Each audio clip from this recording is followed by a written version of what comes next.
Yana bir mertebe kemeyeceksin. Seni yakıp vereme. Hey, yakıp vermek gerek miydi? Paşanın için bolası mısın ya sen? Gepleşemen Şiroki biliyorsun, bar oyun.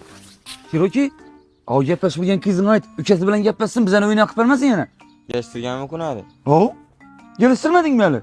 Kızlar söylep bilmem kumağa uzaktan yaxşı göremem. Uzaktan yakışı göremen. Rusya'ya gidip yakışı göreversin da 4000 kilometre. Raketa, Hey ağa. Şirin öyle mi? Ağa. Yürü bana. Söyle. Sana kız gelirse sonra getemiz. Doğru mu Şirin? Hava, kızlarını ecele bolasa. Tasavvur et, inakiz. Şimdi yapacağım kubu. Hey mayıp, tasavvur et. Ben kız balama. Beni geliştirişin gerek. Tasavvur etmeken miye gerek yakşı Şirin.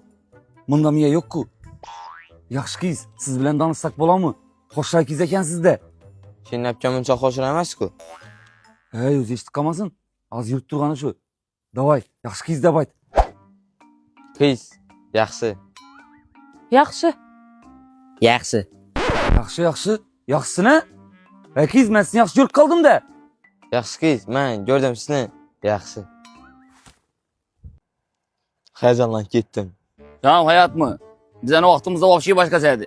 Nişkedi silah vakti ki? Karaçı bir günü Hey, ekeysi iş duramaz mı bize? Bir başladın toktanmaydı. Vay ne başlalı?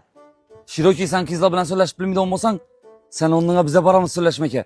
Kar baba bolup.